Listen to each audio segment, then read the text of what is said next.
Well, hello, this is Bob Odell with Root Source, and today is October 30th, 2017.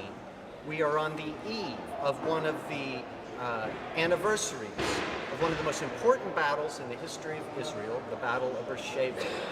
With me today is Don Mora, who is a direct descendant of one of the writers for New Zealand. So glad you're with us tonight. That's good, Bob. Glad to be here.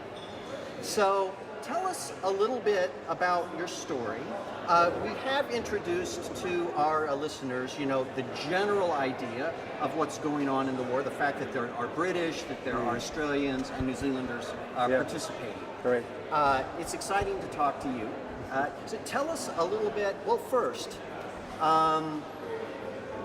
when did you know that, have you always known that you were a direct descendant of someone who participated in the battle?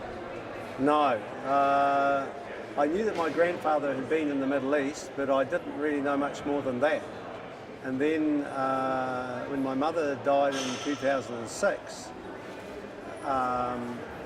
we were going through the papers in my dad's desk, because he had died previous to Mum, and we came across letters of my grandfather's from 1917, and also I came across a little Bible.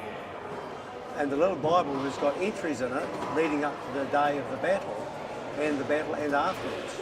And so we read the letters, looked at the regiment records from the military museum and the Bible, and we put it all together, and so he was there. Wow. He was there on the day. Now, had you ever met this grandfather? His name was, did you say Edward. Edward. Yeah. Okay. Ted. And he has the name Moore, the same, so he's on your Correct. father's side. Correct. Okay. Had you ever met him in your life? Well, he was about, I was about 4 and a half or 5 when he died. So I see. I vaguely remember him, but not much more than that. Okay. Yeah. Okay. Yeah. So you heard that your grandfather had been, and figured out that he had been participating somehow in this war. What did that do to you? Well, exactly at the same time, there's a Christian magazine called Challenge Weekly. Okay. And it came out in about December 2006 or something like that. And on the back of it, there was a full ad with Calvin Crombie on it, saying of the 90th commemoration of the Battle of Beersheva, and they were looking for some Kiwis to join on the tour. And I thought to myself, my goodness, I think we'll do that. It was like a divine appointment. Wow. So this, the 90th anniversary, meaning just a little over 10 years ago, is when you discovered this. Yeah. So that finding the little Bible and the letters and everything happened about the same time. And so then my cousin had photographs, and he showed me some of the stuff, and we put it all together, and we worked out, yes, he was there, he was in the battle, and we were a part of it. So you came 10 years ago. Correct. And participated in some of the... No, we were with the Shorest tour, which was following side by side the Australian Light Horse tour. Okay. So Kelvin was speaking to us and also to the Australian Light Horse. He was jumping between the two. And we came, on the 31st, we came and saw the charge of 1990. Oh my goodness. Of 2007, sorry. So, the 90th. So 10 years ago, you saw the charge. Correct. And... Now we're in it. And now you're in it. So, tell us what you've been doing in these last few days. Since, well, I assume you've been in Israel here at least a few days before this. Yeah, we've been here since mid-September actually, but with the tour we started on I think that was the 19th of October, and we've been going around different battle sites of the Australian Light Horse Association and the New Zealanders. There's a place called Ayonkara, where we had a commemoration service for the New Zealanders that were killed there. Then we went up to Semak, which is a little railway station at the southern end of Lake Kinneret, and the Australians there charged that well-fortified the railway station in the middle of the night.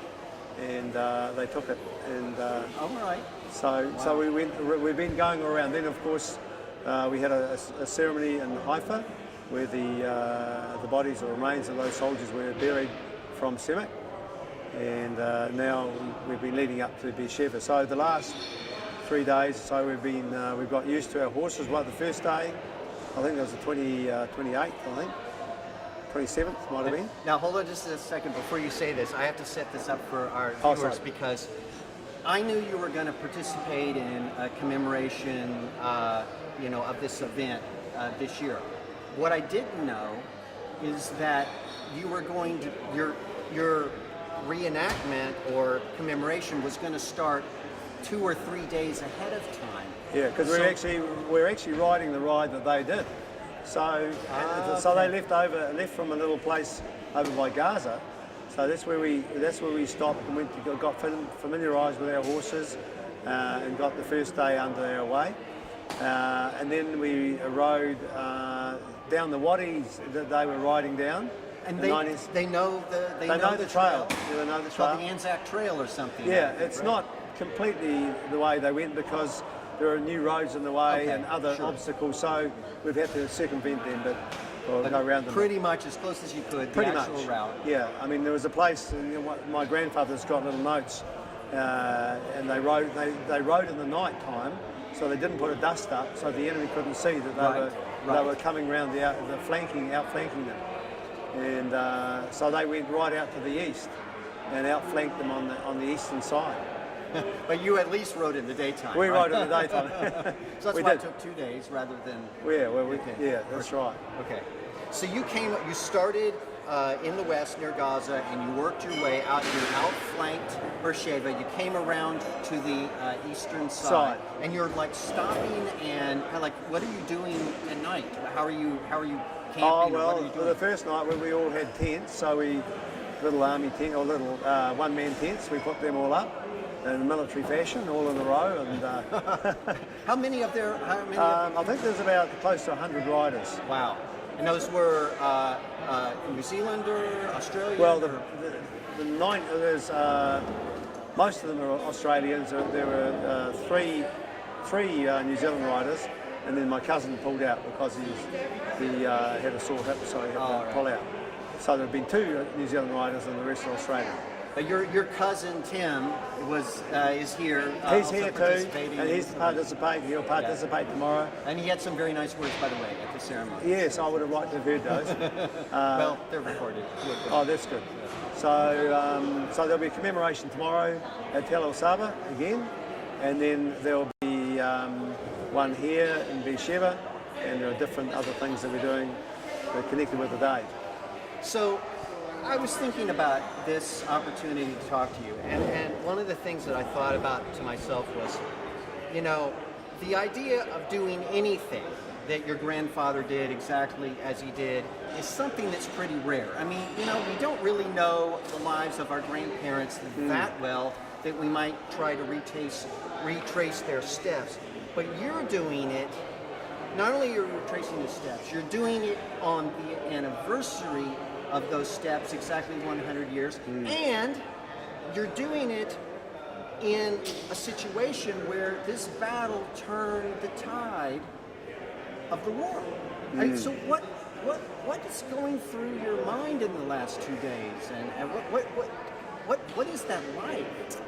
Well, I feel very privileged for a start to be on the Australian Light Horse Association tour. It's an Australian tour, not a New Zealand tour.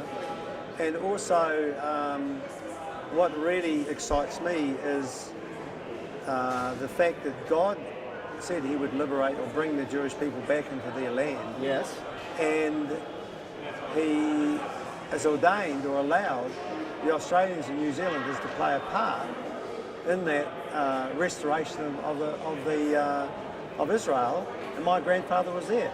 And Beersheva to me is like the key that opened the door. And prior to Beersheva, the land was still locked into the Ottoman Empire. Yes. After Beersheva, the door was open for the restoration. And so I feel blessed, humbled, and just amazed that God has allowed New Zealand and Australia to be a part of that, and to allow my family to be a part of that. And that's what excites me. But we need to remember, of course, as well, the British were there and they paid a very high price. Absolutely. And they fought from the western side. Their number of died compared with the Australians is much higher than which cost us. And so while it was amazing that the charge took place by the Australian Light Horse and New Zealanders took Pule Saba, the British earlier in the day had done an amazing job, and it cost them dearly to do it. Yes. And a much greater, higher price than we paid, actually, in the number of people killed. So, but I just feel very privileged to have been a part of that, and the fact that our families have been allowed to be a part of it. And to me, the challenge is to New Zealand has dropped the baton a little bit in our relationship with Israel. Australia has had a much better relationship and attitude toward Israel, and I just sense it's time to pick up the baton and run with the baton to continue the charge on. That is a really wonderful outcome of this, that you would say, to pick up the baton and go forward. I want to ask you about that. Before I do, I want to go back and let's just talk about a few of the things that are right in front of us. If you'll stay with us, we're going to come back in our next segment. We're going to take a look at his uniform and some of the precious items that he carried with him on this trip. So I hope you stay with us till we come back in the next segment. This is Bob Odell with Root Source saying shalom.